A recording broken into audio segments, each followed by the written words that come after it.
welcome to LOA Today. I'm Walt Thiessen. With me today is the woman who knows how to set personal boundaries, Alex Standy. This is your daily dose of happy. We are so happy you decided to join us today. And we're also privileged and glad to be joined by Sheila Keilty. Now, Sheila has, like so many of the guests who have come onto the show, she has so many interesting aspects to her story, and we're going to let her tell all those aspects herself. But we were just chatting before we got started here, and we learned that we have something in common because we both had an IT background before we started making our transitions. So I was feeling this. Yep. This walking is great. There's nothing wrong with being a wonk, right? Yeah. You know. So I kind of feel like this is going to tie in some way. I'm just putting it out there. Like somehow IT is going to feed into this conversation. I have no idea how. So Sheila, first of all, thank you for joining us. How are you doing? Thank you so much for having me. I'm delighted to be here and to be sharing information and learning things from you guys too. And I look forward to this. This is going to be fun. It is going to be fun. And Alex, I have to say, you're looking better. Alex has been dealing with health issues, and she's looking very healthy today. So this is I'm feeling much better. 100%. You look it. Yeah, you really do. Yeah. I haven't seen you looking this good in a while. So welcome back, right? Thank you. Yeah, you deserve it. It was a long road, but I'm here. You'd never know you had anything wrong. You look fabulous. Thank you.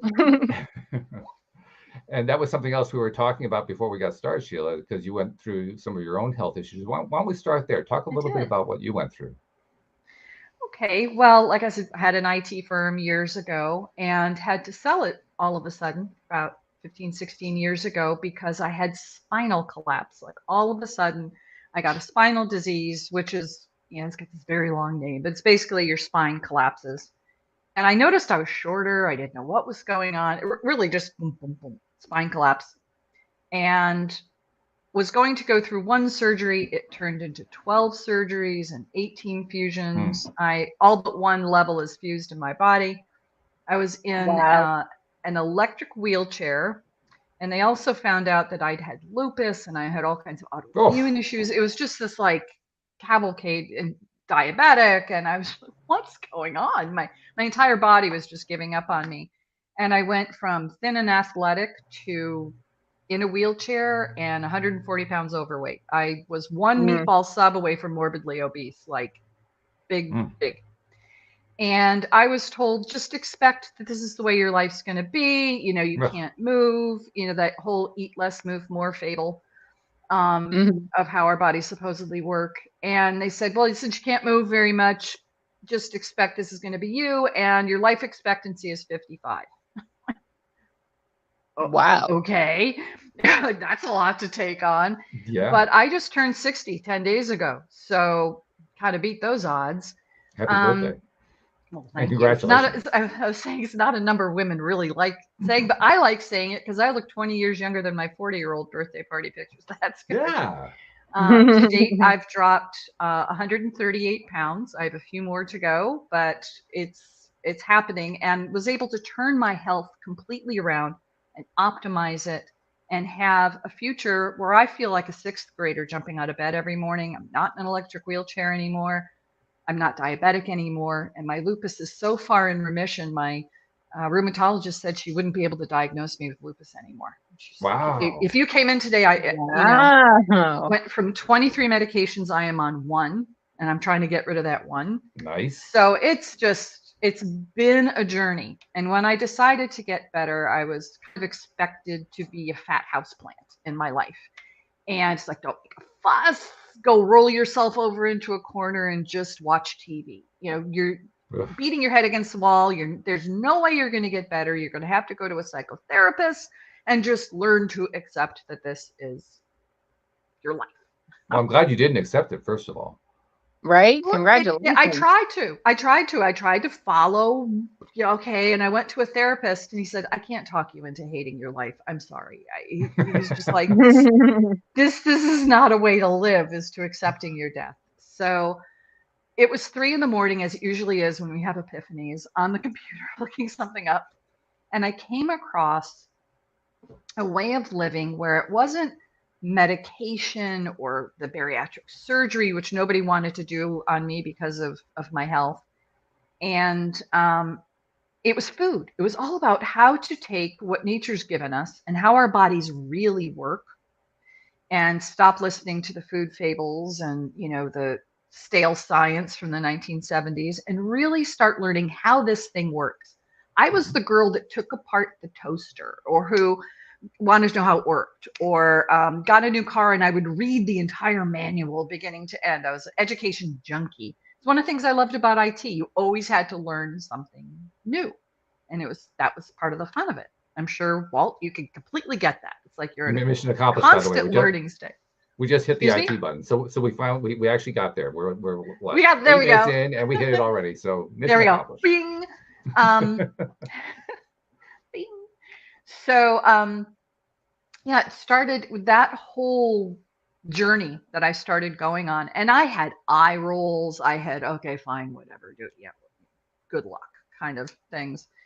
And it was a re-education process. I had to find the manual for how all this works.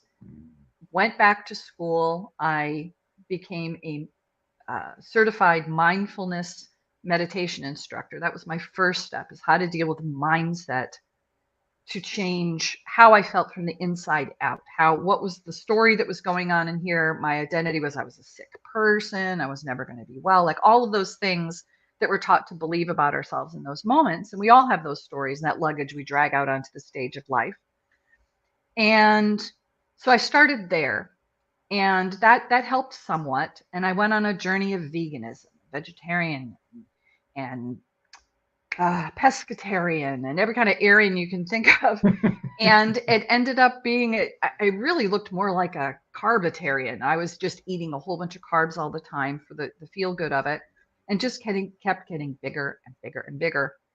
And I was one meatball sub away from morbidly obese. I was a big girl and didn't like that. Didn't like how I felt. It was contributing to my spinal collapse. It was just, when your doctors say, we can't do surgery on you because you're too big. Yeah. You got to do something about it. Mm-hmm. But it was a very long, very expensive, very frustrating process. But I got down below 200 and I thought, there, I'm all done. I got into Wonderland, as they call it. And my doctor's like, no, keep going. If you're going to really help yourself, got to keep going. Drop diabetes, drop the lupus, everything kept dropping away. And when I started feeling, I got out of the electric wheelchair, like all those things started happening. And it just felt too good. I had to share what that was. I couldn't keep that to myself, because when you discover something so primal, so at the base of who you are, and it's so impactful, you want to help other people. And I ended up wanting to work with women. I have worked with men, but my career is now helping other women to optimize their health despite their age or their chronic health diagnoses. Like the women who've been relegated to the corner to be a fat houseplant in their lives. And there's a lot of us. My oldest client is 83. Ooh. She's amazing. And my youngest client is 19, but median age is around 52. So that kind of post-menopausal kind of age when we start being relegated to the corners. And the question that I ask my clients is, what kind of an old lady do you want to be? Really? Who do you want to be as an old lady? They say what you say. They go, because we all know that aunt or that grandma or whatever who was in the home, was on maybe a lot of machines, just they didn't take care of themselves, and nobody wants to visit them. The grandchildren are like, do we have to visit grandma in the home? Like, I didn't want to be that grandma, because that was the next stage at 50 something. That was my next chapter, was going to be being a grandma. My son's got to hurry up and have some kids, but that's my next stage. And do I want to be rolling around in the grass and traveling and, being Auntie Mame, kind of like doing this fun life? Or do I want to be visited in the home? And I decided I didn't want to be in a wheelchair in the corner at my granddaughter's wedding someday. I want to be dancing. I want to be cutting a rug and drive my Harley there. I want to be cool grandma. And whatever that is for that person, what is your authentic self? Do you want to be your authentic self? Do you want to have the option to do whatever you want to do, ride your Harley or whatever, ski the Black Diamond slopes for the rest of your, whatever that is for you? Mm-hmm. I think I'm one of the last years of baby boomers. People my age want to stay that authentic, youthful self forever. Mm-hmm. And you can do that. And it comes down to the decisions you're making today truly dictate the quality of whatever those tomorrows are going to be. So the biggest regret people have on their deathbed is they didn't take care of their teeth. It was a very interesting article in Newsweek. But I believe that. You regret the things you didn't take care of when it was time. It's like when your car breaks down on the side of the road and you knew you needed to change your oil forever. It's like, I ran out of oil. Those are the regrets. And no matter how old you are, like my 83-year-old client, I asked her what kind of old lady she wanted to be. She goes, I'm already an old lady. I'm like, okay, say you have 10 years left. Do you want them to be in a home? Because she was very overweight, severely overweight, but not even diabetic. Like, she had good enough health where she had the ability to pull that back from the brink. And she is enjoying life and traveling, no longer using a walker. I mean, she really is embracing life in a way that she would not have been able to otherwise. And it chokes me up. So sorry. That's fabulous. Yeah, no, it's worth choking up. That's good stuff. That's really good stuff. In fact, it's a passion thing for me. When you were telling your story, I was thinking one of the seminal moments that you mentioned was when you left the electric wheelchair behind.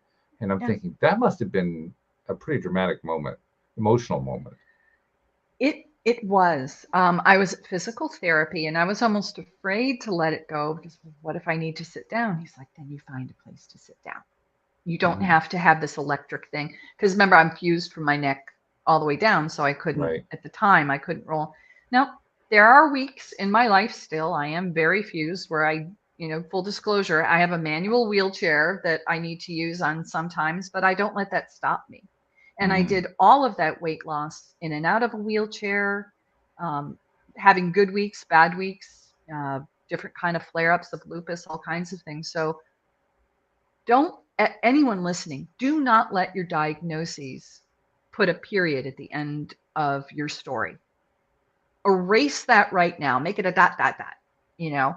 and start dreaming again about what you want to do, because there is nothing that could be going on with you that could not be improved through food, mindset, natural ways, holistic ways. Your body knows what to do. You just have to support it in doing that. Which exactly is what Alex has been doing, right? I mean, this is what you've been going through. This has been your life for like the last, year or so? 2 years. 2 years? Is it 2 now? Yeah. Wow. Yeah. So what's going on, Alex? What has been your journey? Now I'm curious. Now I want to know what you've been doing. So long story short, I got diagnosed with thoracic endometriosis, which is a very rare diagnosis because it's really hard to diagnose until you're basically dying. So yeah, almost died 3 times in the last 2 years.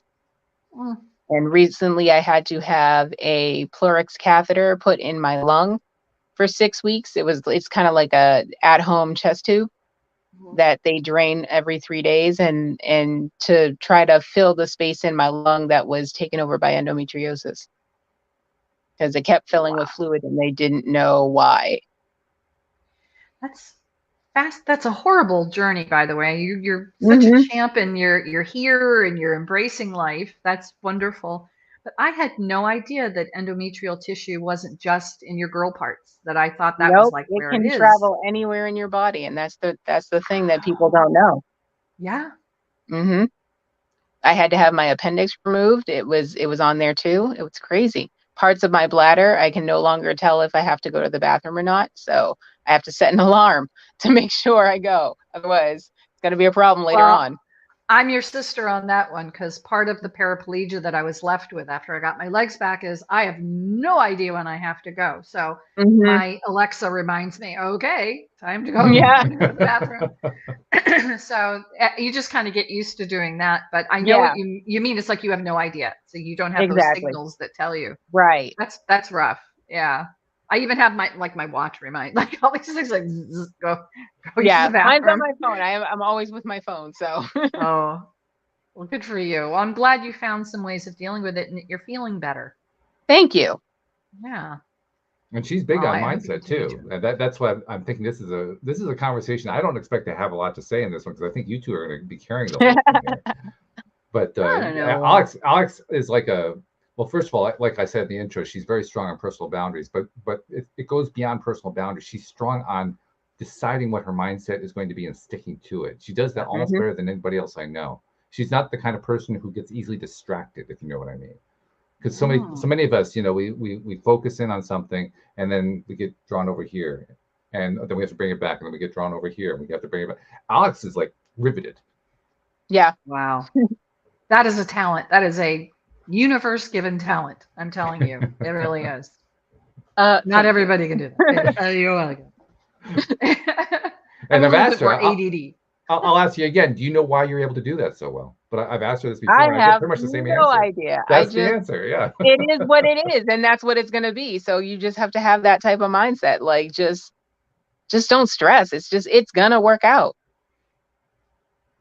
Yeah. That's That a big part is of it, so mentally strong. I'm sorry. I try to teach people to do that, and some people, there must be a gene somewhere that allows you to do that because some people just can and some people can't, and you cannot teach someone to think that way, to have a change of mindset that way. But you seem very centered person. Before Walt even said there's like this very strong center to you that vibrates very loudly. Thank you. That's going to serve you well in your healing journey too. So good for you. Good news. Yeah. And this is not new. In the time that I've known Alex, she's always had this. This is just part of her, of who she is as a person, which is pretty wild. Right? It is. I'd love to learn more about what you go through and see if I can add anything to help you at some time. I'd be happy to have that conversation anytime with you. If I know one little thing that could take 0.5% of your stress or suffering away, I'd love to be able to share that with you. Well, thank you. I appreciate that. Okay. I can't, as a person who helps people feel better, I can't hear that someone is not feeling well without seeing, is there something that I can do to help them? It's just right. You can't not do that, I think it's a future conversation in the wind. It's going to be coming pretty soon. We will sometime, somewhere that's far more HIPAA compliant. Right? HIPAA compliant. I like that. That's great. Oh, my goodness. Well, let's talk a little bit more about mindset, and let's talk about it in terms of how you arrived at it, because you were describing for a moment there how you were doing research, you were learning about various components, the food components and so forth. But at some point you had to address the mindset component directly, and it became a key portion of what you teach and what you help people with. That was my first certification that I had gotten. I came to mindfulness through the spinal rehab at UCLA. I was in there for I don't know which surgery. And this person, I swear was 12 years old. This guy came in with a brand new crisp white lab coat, like a brand new doctor, baby doctor. Doogie Howser. Yeah. and I had the halo on, like I was like in rehab after neck surgery. And he came in very timidly and asked me I'm sure this was not the question, but what I heard, what I interpret is, would you like to find out how this pain is all in your mind? Wow. I threw stuff at him. I like, get out of my room. Do you see the halo? This is not in my mind. Get out of here, you pipsqueak. Get out of here. Well, he came tiptoeing back in the next day. Can we possibly talk some more? So I was just tired. I'm like, fine, come in. And what he said made a little bit more sense. He was talking about mindfulness. He was talking about how to be in the present and accepting whatever condition, whatever suffering and everything. And I wasn't ready to accept anything. My survival was based on not accepting what people had told me. So I was like, no, get out of my room. So at the next time, and my next surgery, because I had 12 fusions and 6 revisions in 10 years. So I was in and out of, they like had me on frequent flyer miles in the rehab. So next time he came around, I was in there, no halo this time, but I was having my lumbar rebuilt at that time. And the door opens. He's like, "Did I come in?" Lab coat looks a little bit more worn in. He's got a season. So he came in. He's like, "Can we talk a little bit more about it?" And I said, "Sure."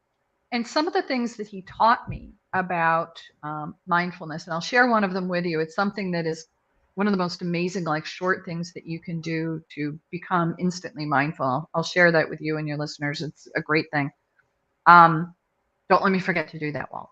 Okay, no problem. I got your back. So we talked a little bit more, went a little further, and in between those next surgeries, I went to UCLA for my undergraduate work. And so I went to UCLA Extension. I was still living in LA. And they had an extension course on mindfulness, and all kinds of great people taught there. I think Kristen Neff, the mindful self-compassion lady, was at one time. I wish I could have learned from her, but it was. But they had really world-class people. John Kabat-Zinn, like all the big names in mindfulness, were part of this program. So I was really wanted to take a deeper dive, and it was starting to make an impact. And the next time I was in, I was like, "Oh, come in. We have something to talk about." So it just, this experience built. And before I knew it, you're not able to get rid of your chronic pain, but you can make peace with it. I learned how much of chronic pain truly is from the brain signals and how much control we really do have over those signals. So it was kind of a biohack that I felt I was learning, being an IT person. Like, I'm hacking my brain. And there, IT, we found another IT callback. So I was hacking, doing some biohacking and learning that. And it really became the foundation of how I started to see my world and the possibilities of my world, and stopping defining myself on what I've been and the story that I was telling myself of who I was, of that fat houseplant who was going to die at 55 and was relegated to just being in the corner. No longer was my story, was no longer my identity. It was nice. Falling away. And then I was able to be very present, find happiness, find self-compassion, which was like something Irish Catholic girls in Connecticut in the 60s were never taught, how to love yourself. And it was like this whole new thing.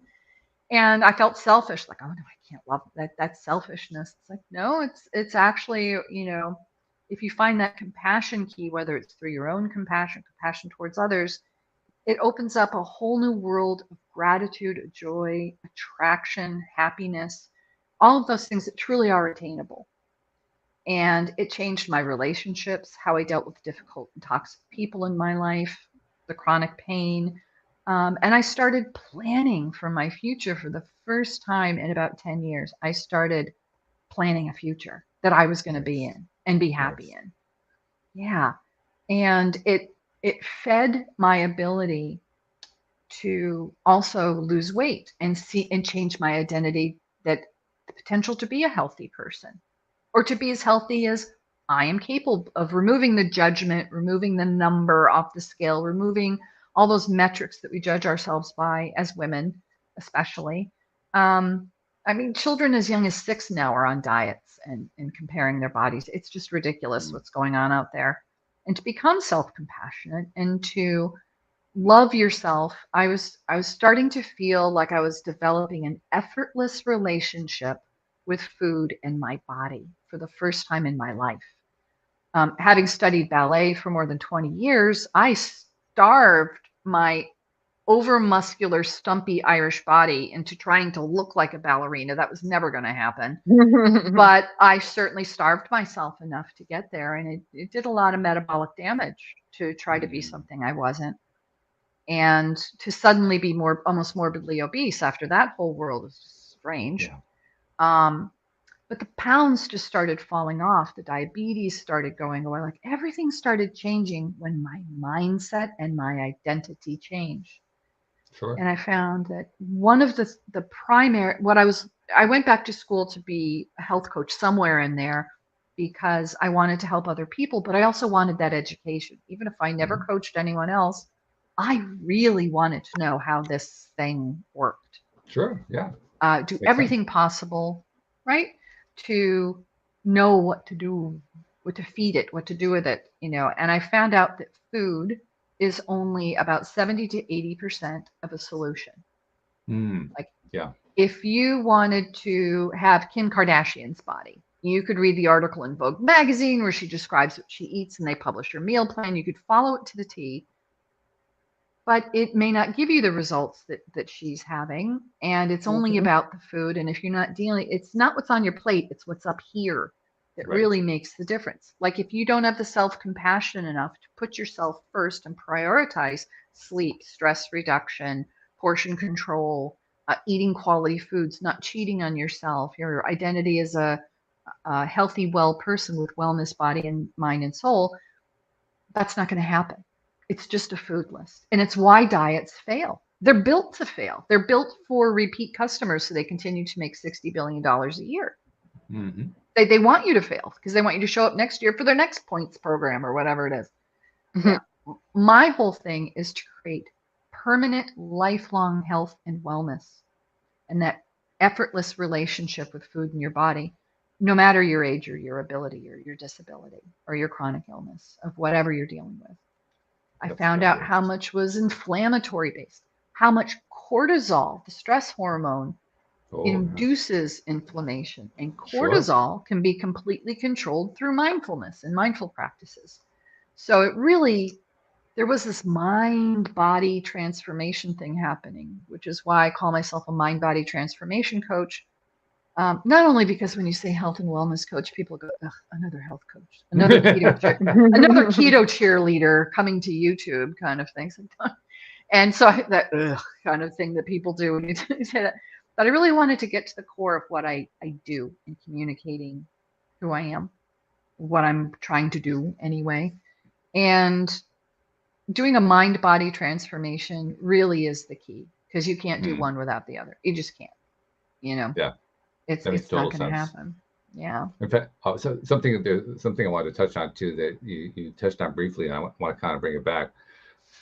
So often, even here on the program, we've talked about how the mainstream medical community resists this kind of thing. And you told a story about how your own version of a Doogie Howser came in and was almost preaching it. And I got to do a shout out to the Doogie Howser lookalike for doing that. That's fabulous. There's somebody in medicine who's doing that. Yeah, that is the spinal rehab at UCLA. They now are co-owned by UCLA and Cedars-Sinai. And it's LA. I mean, you could throw a rock and hit someone who's trying to be mindful, or someone who's doing yoga or Pilates. It's just like, it's kind of la la land in a real way. But also that they had a component for the psychotherapy behind chronic pain, and UCLA brought in the mindfulness as an experiment, as a pilot program, and it was so successful that they developed all these doogies to come in and, would you like to do this? Now, in terms of the metabolic health and weight loss stuff with doctors, they don't want to embrace any of the new thinking behind it. They continue to say, eat less, move more, calories in, calories out, even though they know as scientists, technically, that that's all hooey. A calorie is not a calorie. We are not that transactional that you put something in, you can't exercise away ahead of time a cupcake you want to eat later. It doesn't work. Sounds true. It's like fat makes you fat, which it doesn't, but it sounded so true that that's what we grasped. And now we have an Alzheimer's epidemic because of the non-fat world, that we've demonized fat so much that it causes demyelination of the neuroplastic sheath in our brains and causes those plaques. And in fact, sugar is a big contributor to Alzheimer's, and it's in the middle of being repositioned and reclassified as a type 3 diabetes by the American Diabetes Association. Has that out there as a study right now. So we're making more connections about how sugar's the bad guy, not so much the fat. The fat's actually the good guy. And cholesterol's changing, how we think about that.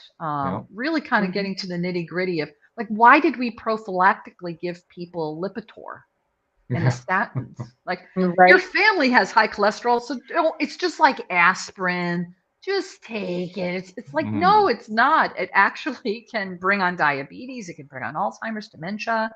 atherosclerosis, hardening of the arteries. Like it's insane what that does. But to try to turn that around with people who are so steeped in that, when I tell people, talk to your doctor, because I can't tell anyone what to do with their medications, but I can give them a list of questions to ask their doctor and start a discussion with your physician about XYZ. It's hard. They say, well, all my lipids are high. It's like, which ones? Because some of them are good for you. I don't know. The collective number is high. The collective number. My collective number is almost 300, but I'm high in all the good stuff and low in all the bad stuff. And I've had to go through so many cardiologists to find one that was actually willing to accept the new research. I've had every test known to man. I have a heart of a 15-year-old. I'm fine. But surprisingly, after everything I went through, it's like, knock on wood. That is one knock on something. But the doctors only get 20 hours on average in the US on nutritional guidance. It's really kind of, people come to them for the answers and they come out with these old, eat less, move more chestnuts that just don't work. They do not work. If it worked, we'd all be thin, right? If it worked and it was something where it was just a matter of willpower, and they really blame people. They say, oh, you don't have willpower. Your problem is you don't have willpower. You just need to move more. And I would sit there in an electric wheelchair going, you want me to move more? Yeah, right. I mean, and that's why they said, well, then you're just not going to be thin. And it's just. Well, we live in a blame when I found culture. out. Let's be honest. I mean, this whole culture is very blame oriented. And the doctor who told me that was also obese, which was hysterical. Yeah, right. Do as I say, not as I do. Yeah. Like, right. Because she might as well have had a cigarette like that. Right. Stop smoking. Like, oh my goodness. Yeah. But they're not trained. And many are just not open. And part of the problem to kind of have a little compassion for the doctors here, they're overbooked. Our system is so much, spend 5 minutes with this person and move on. Oh, yeah. 5 minutes with this person and move on. So medicate, they get out the prescription pad before they even walk into the room. They're like, take Lipitor, take metformin, take this, take that. And people take another one that's not needed are all the GERD medications, all the acid reflux disease, take Nexium 3 times a day.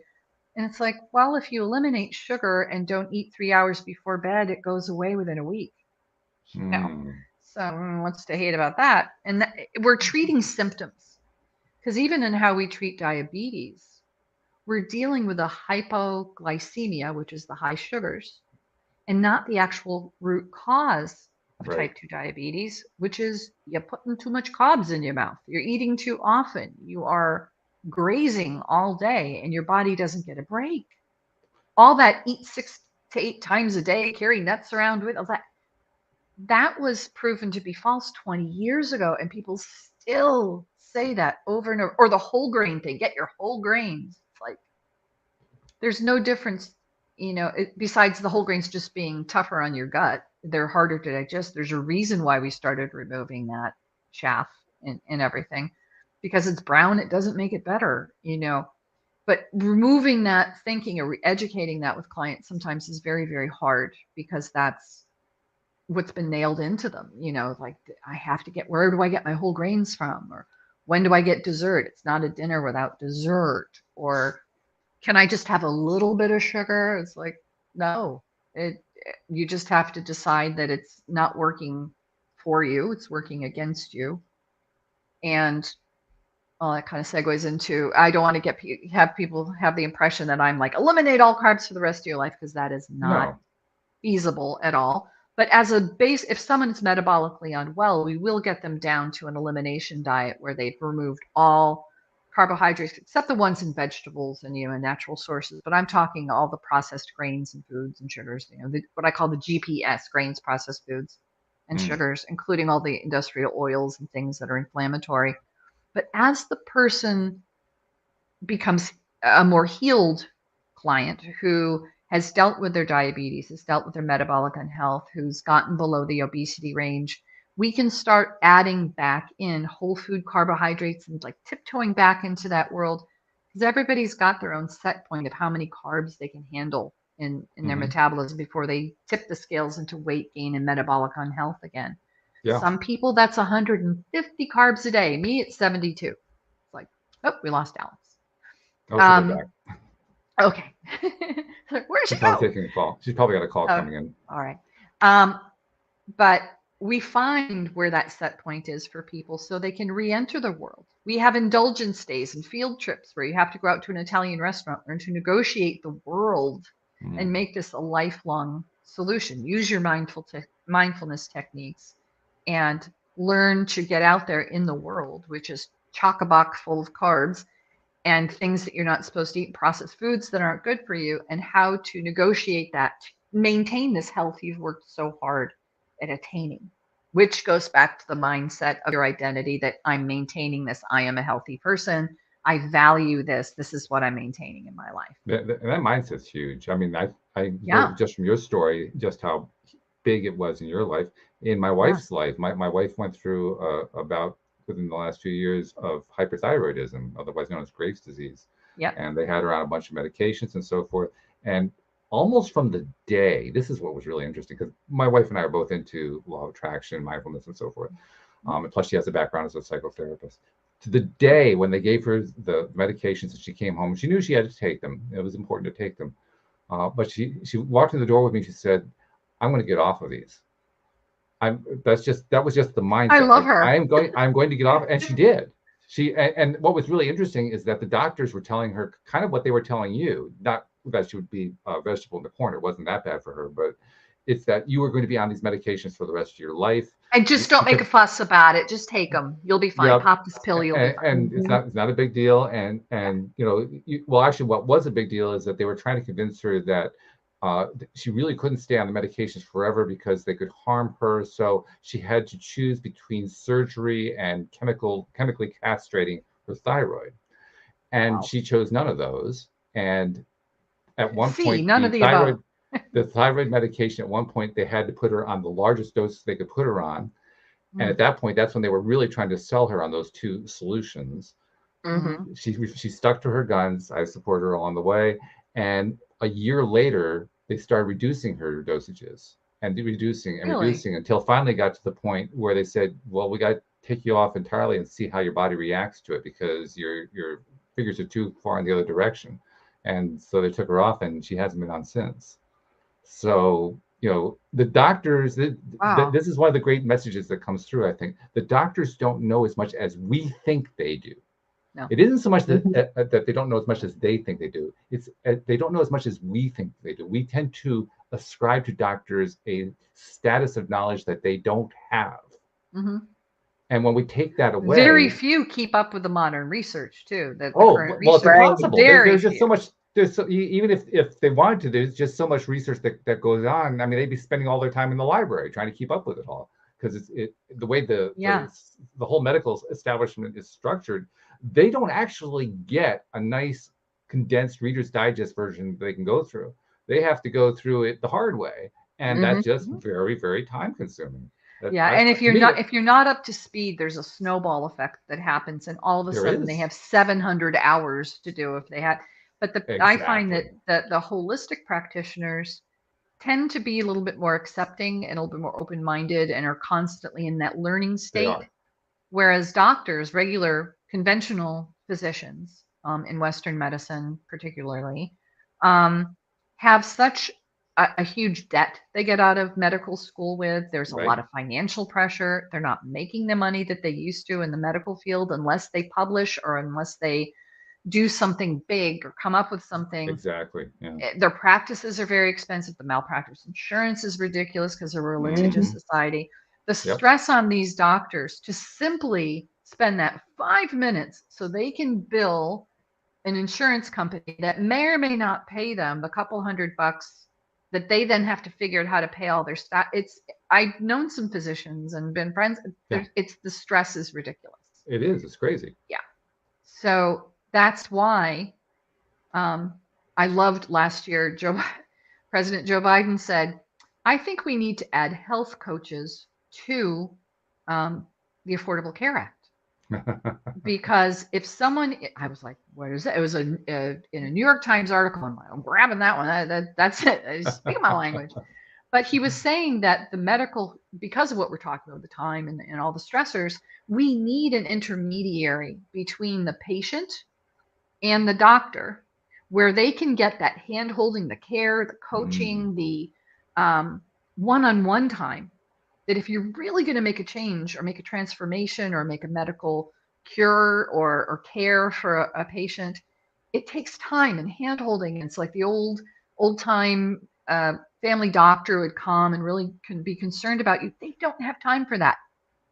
And if you've ever been in the hospital and they're making rounds, they come in, how are you doing? Check your numbers, what's your temperature, bye, and they're gone. If you're in a factory of like turning these people over, Right. the health coach, someone like me can come in and do that hand holding, can do that belief building, the mindset work, the working with them on their symptoms and how can we get rid of some of the medications? How do you know when you need to have a talk with your doctor? What are the signs that you don't need blood pressure medication anymore, thyroid medication anymore? Gotten a lot of people off of Synthroid and, metformin and, whatever disease it is that has whatever. But I'm the intermediary. And I talk to a lot of my clients' doctors to explain what's going on, what I've seen. And they really respect someone who has the education and the certification in a real program. Because there is a difference between the keto cheerleader and nothing against cheerleaders or keto. But I am that person who can help translate what I see on the ground going on and give them that care and support that they just don't have time for. Yeah. So that was really valuable. Great to hear that.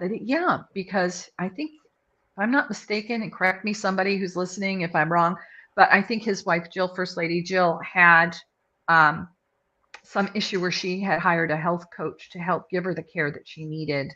That was not a nurse, but someone who could really be a practitioner with her to give her the time that she needed to heal correctly. Yeah. And if you're getting people off expensive medications, I used to spend $2,600 a month on my co-payments that I no longer have to spend. Right. So when people say, I can't afford your services, I'm like, well, how much are you spending on your meds? And in the US, you can ask that question. A person on insulin spends $14,000 a year on medication. Yeah. $1,200 a month. And all you're doing is treating the symptoms. Yeah. It's true. It's like someone has a tumor and you're giving them Advil for their headache that goes along with the tumor. You're not dealing with the tumor. Yep. I'm the person who steps in and deals with the tumor. I deal with the root causes, have them change what they're eating, and doctors just scratch their heads and just like, how I've been working with this person for 6 years. How did you get them to change? Like, by showing up and being there. And they borrow my hope. When people are hopeless, when they've gotten to a certain point, you've been really sick, Alex. You know what it's like. You've had those chronic things going on. A chronic illness is someone has super glued, painful shoes to your feet, and you can't take them off ever. They're on your foot. You just got to make peace with it. Make peace with those shoes that are super glued to your feet. You want to chop off your feet. But having those chronic things going on, you get hopeless. You lose faith in the system. You accept whatever fate you've been given, and you just can't rally one more time. After the dozens of diets I had tried trying to lose weight, when I said, I want to go do this thing, everybody's like, remember the eye rolling I got? Well, that happens. And so I tell people, borrow my faith that I know what I'm doing. And I guarantee my clients, I have a guarantee on my services, which are not cheap, but worth every dime. I put a lot of time into people, but and I care about their outcomes and what happens with them for their lifetime. And first thing we do is we sit down and we figure out how much they're spending that they may not have to. And it also has to do with processed food is also very expensive, and how to pull back from some of those things that won't be there. The kind of ways you're not going to be missing work anymore or having sick days because of whatever health condition you have that we're going to be working on. But also, is borrow the hope. If you don't have hope, you can borrow mine. And we are going to figure out how to connect you in with a future that you may not even be able to imagine yet. But I have a guarantee that says, if you don't meet those goals, if you do this one more time, you're going to try to lose weight. if it doesn't work for you to lose weight and get healthy or improve your chronic illness, whatever that goal is for you, I will give every dime back. I will cut a check back to you for the full amount. I'd be happy. I have never had to cut one yet. I mean, I know it's no shock that 100% of the people that do 100% of the work get 100% of the results. But, people who show up, I can help them. Those people I can help. And I just don't want people to feel stress or pressure when I'm trying to help them not to. I want them to feel partnered with me. Yeah. I mean, why would you want people to be stressed? You want them to feel encouraged. Like you said, they're in a bad emotional state. You want to help improve their emotional state, because that's a key portion of mindset. If your emotional state is off, your mindset's off. So that's a big deal. By the way, you mentioned something to me earlier, and I'm bringing it back. You said I should remind you to tell people about the mindset. The mindfulness thing. Yeah. All right. You guys probably know this one already, but maybe your listeners don't. So this is a wonderful way that someone demonstrated to me exactly what mindfulness is. So do you have a pen there handy, you guys? Do you have a pen? Can you pick up a pen? I don't have a pen. A pencil, a crayon, a mascara, an eyeliner. Negative. A spoon, wooden spoon. Anything you can hold in your hand. Pick up anything you can hold in your hand. Let me check. Okay, I got it. Got something? Great. Everybody hold it out in front of you like you're holding it in your hand like this. Okay. All right. Now, this is a problem. This is a toxic person. This is chronic pain. This is the stress of trying to not see yourself as a sick person anymore. And you're having a hard time having compassion for yourself, let alone anyone else, and you just want to blow your top, right? But you're holding it like this, right? This is what it is. Now, when you want to blow your top and you're not able to find that compassionate, mindful place, you might grip that like this. So everybody grip as hard as you can on whatever it is. Keep squeezing and squeezing harder, harder, harder, harder. Now, what if you did this forever? How would your hand feel? Very painful. Alex, how would it feel? Hurtful. All right. So this is holding a pen, or this is holding whatever you're holding in your hand. Now open up your hand and do this. How does that feel? A lot better. Much better. Right. You can hold it forever, very lightly in your hand. They're both holding the pen or whatever you have in your hand. Right. It's just a matter of how you approach that. That's mindfulness. That's the whole thing. That's a great way to illustrate and to help someone experience release. That's relieving, relief through the release, letting go. That's literally letting go. Yeah. Letting go of the pressure. But you're still holding it. You're not dropping it on the ground. I mean, you're still confronted with that person or that situation or whatever it is. And you can just be with it. It's still going on. You're not ignoring it. And that's the thing you have the control over. That's the control aspect that I gravitated towards, because I was out of control and I was looking for some control that I could have over my health and how I felt about my life. And I think that's the number one decision, is deciding that you're going to just hold the pen. That's like that first step. That works for kids too. Kids really get that a lot. That's great. It'll work with anybody, I would think. Yeah. Because what you're really talking about here is how am I going to focus my attention on what I need instead of what I've been giving my attention to, which is what I don't need. Right. That's all the kind of things. Yeah. Those are the things that I teach in the my program's called the Mind Body Reboot Method. And it's a 12-week program that's all driven through an app. And my tech world helped me build and program an app so that I could administrate it without having my body have to show up as much. But it also puts me in the palm of people's hand. Like you said, Alex, it's in your hand. You always have your phone with you. And it's really revolutionized how many people I'm able to help and the depth at which I'm able to help people and have them feel completely engaged in the process of their transformation. So, but that's the kind of things that we teach. And there's libraries of videos, recipes, meal plans, like all those kind of things on there for them to follow that. But that's why I called it Mind Body Reboot Method, because we're trying to reboot your mind-body relationship. And it's not like there is a lack of stories and anecdotal situations where people have been able to use a mindset, a mind-body reboot. There's actually a great library of it, if you will. There's a, Oh there's a yeah. great collection of tales that people have told, personal testimonial type tales, talking about how making changes in the way that they think about things and the way that they look at things and the way that they feel and you know how they spend their time, whether they're spending their time focusing their attention on all the stuff that they don't like and how they're feeling weak and powerless and so forth, or are they spending their time focusing on feeling better and what's it going to take for me to get into a better space, and how can I look at it differently, and what, Yeah. you know, is it possible for me to actually get off of medication at some point? And then, Yeah. you know, the whole thought process is huge. It's a huge, Yeah. it's a big deal. And the good Yeah. part is more and more people are becoming aware of that. I think Mhm. mindset now, you mentioned Los Angeles, certainly, yeah, that's kind of like the mindset It's the capital of the world. epicenter, yes. Yeah, it really is. But it's not like it's limited to Los Angeles anymore. No.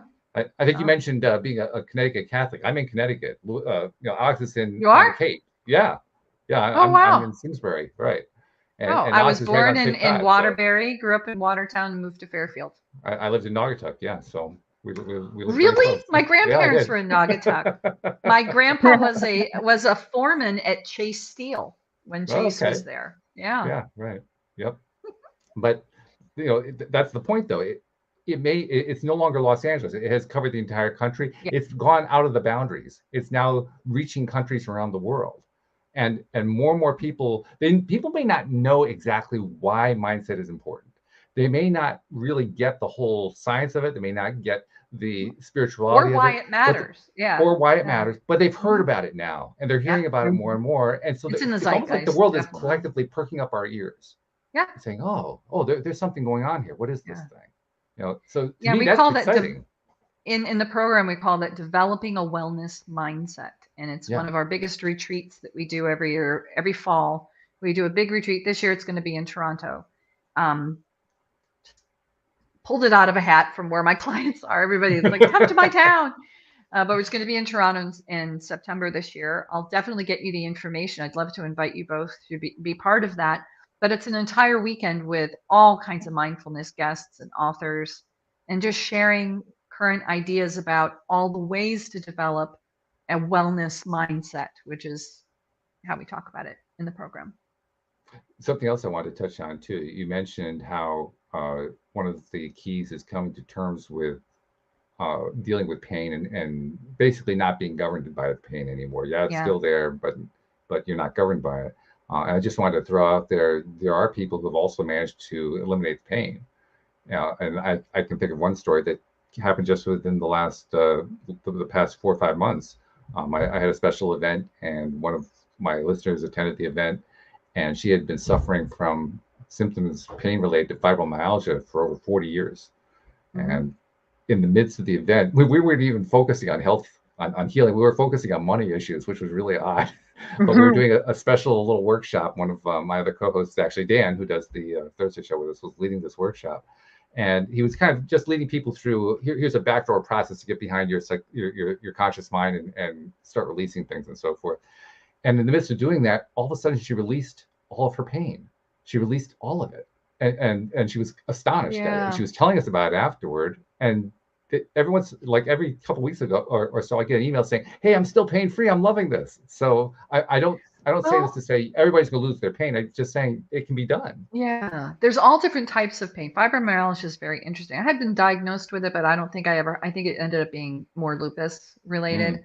Yeah. But there's all different reasons for pain. I've done quite a bit of Mhm. study about it. There's a great book called You Are Not Your Pain, which is about mindfulness and pain. If you haven't Yeah. read it, it's excellent. If you have anybody in pain, it's a great read. It's very practical. There are little things in there that are what he calls them practicums that you can do inside of there and really learn some techniques to help manage it. But when you have chronic pain like I do, where you have an actual physical screw going through your C6 nerve or something, you can't think that away. But you can make peace with it in a way that when it flares up, I can very quickly tell my brain that this is not permanent, because it's almost the panic of the super glued painful shoes on your feet kind of thing. Oh no, here comes yet another shoe I got to wear, Right. and just saying this can pass. that this has a beginning and an end. And so there's all those mindfulness techniques with different types of chronic pain. Fibromyalgia is a pain storm. They're still learning what causes it. And since so much of the pain has to do with that amygdala panic attack that happens, that the pain centers in fibromyalgia are all around the different chakras. It's no surprise to me that they are. There's so much tied into how our energy flows. And one of the things you can do with mindfulness and with meditation is change the flow of your energy and where your chi goes. It's a big part of it, works hand in glove with a lot of those kind of same techniques. It's fascinating study. But I because that was my starting point. That was you really touched on something big for me, because my first step was Doogie looking around the corner in his little crisp little white coat, looking 12 years old. That was my first step, and I was not obviously open to it at all, but it changed my life. And it changed the lives now of dozens of people I've worked with. Yeah. And that's that global thing that you like, it glows. And if you're watching this, Doogie, I don't even remember your name. I might just send a copy of this recording down to the UCLA spinal rehab so they can go, yeah, we did a good job. Yeah, there you go. Right. There you go. There, yeah. But no, it really is a lifelong goal of mine, and much bigger than the health and wellness field, to really focus on the chronic pain aspects, because it can stump your life and it can make you chronically ill in a lot of other ways, to have chronic pain taking over your life. You're not aware of how much you're in control of it, but there are painful situations where you can't eliminate it, and some that people have had success in doing so. So I don't want to set anybody up with the expectation that no matter where your pain's coming from, you should be able to master it. There's nothing wrong with you if you're not able to do that. You're not a bad meditator or a bad mindfulness practitioner. That there's all different types of pain, and not all of them have to be medicated. Actually can make all kinds of other problems. One of the biggest fibromyalgia medications out there, Cymbalta, has a side effect of deep muscle aches and pains. And it's a painkiller for neuropathic pain associated with fibromyalgia.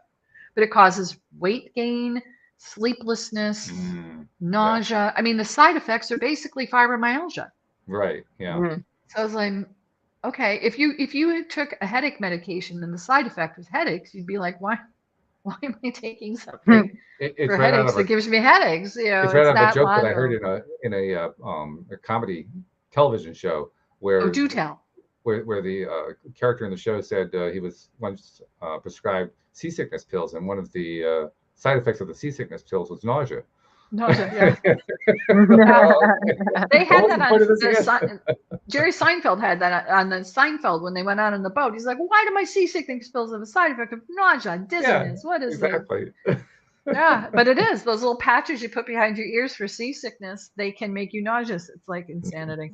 It is. Well, I can tell you what's not insanity, and that is having this conversation with you has been wonderful. So thank you very much for joining us. Thank you. But before we lose you, we got to get some information, because you've been telling people about this program that you got, but they don't know where to find it yet. So how do they find you? Well, step one is to find me online. They can go to optimalhealthreboot.com. And on there, they can read more about me and see about the program and everything. But there's a big link on every page, a big button that says to start the conversation and to book a wellness strategy call with me. And we'll see if you qualify, to see if I'm able to help you or if I can make other recommendations for you. If that's the case, and if you tell me that you come from this podcast, I would be happy to give everybody 1/3 off the program if they just let me know that they found through this. Yep, right off the top. Fantastic. I'd love to do that for you if you came. And we'll make sure that we'll include that in the show notes too, so that they can just. Oh, great. Yeah. We'll have a chat. We'll talk about what you're dealing with. We'll see if it's something that I can help. And if I cannot help you, I will definitely point you in the right direction. So you'll get something out of it. Sheila, this has been great. Thank you so much for joining us on the program. I had the best time. Thank you so much. Well, we call it your Daily Dose of Happy for a reason. We want you to feel good afterwards. So mission accomplished. Oh, I cannot wait to get a link and share this far and wide. Really, truly. And Alex, it was lovely meeting you, Miss Purple. as well. And I hope you continue to feel better, my dear. I really do. Thank you. Thank you. So touch base with me. Let me see if I can help you with anything. Okay. Okay. Thank you. All right. All right. This has been good. Well, so thank you very much. And thank you to our podcast listeners everywhere. We will see you all next Bye. time here on LOA Today. Goodbye, everybody. Bye.